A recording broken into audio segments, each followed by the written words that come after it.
One of the things I noticed in the USDS materials, there's quite a lot of discussion around how to rethink procurement and rethink contracting, that sort of space, if you like.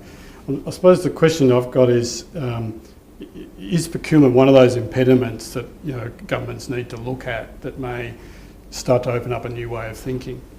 Absolutely. So I think procurement that traditionally has been problematic, and if you look at most government procurement around the world, it's looking at IT the same way the government would look at building a physical building that is going to last decades.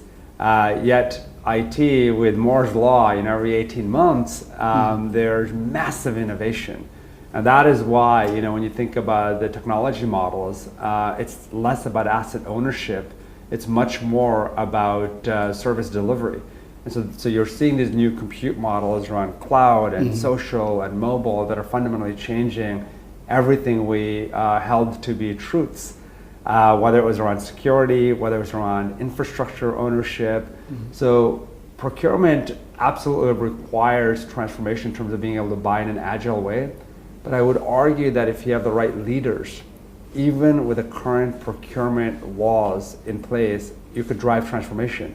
What ends up happening with a lot of agency heads is they, for some weird reason, start working for the procurement heads. And that's not how it's supposed to be. The agency head is supposed to represent the interests of the citizens. So you need to be able to be aggressive to be able to drive that agenda and be clear with the procurement representatives who are in your agency in terms of what you need. At the end of the day, if you talk to most procurement people, you know what they'll tell you?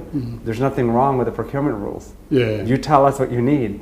And so we've gotten into this culture of faceless accountability where people are just pointing fingers at each other instead of getting together in a room, having the conversation with citizens first in terms of what the top needs are, then bringing together the appropriate agency leaders, whether it's from procurement or the CFO, and saying, here's what we're trying to accomplish, and this is the timeline. And this is not a 3-year timeline, but 90 days, right? And every quarter, creating that cadence, that quarterly cadence. And I think magic begins to happen when you have a focus on execution. And that, I suppose, as you say, discipline around deadlines and try to do things in sprints rather than... And I would argue that government agencies, one of the things you could do to really drive outcomes is to operate the same way you would a publicly traded company, which is report in the same way you have to report earnings every quarter. Why isn't it that these agencies are not reporting progress every quarter?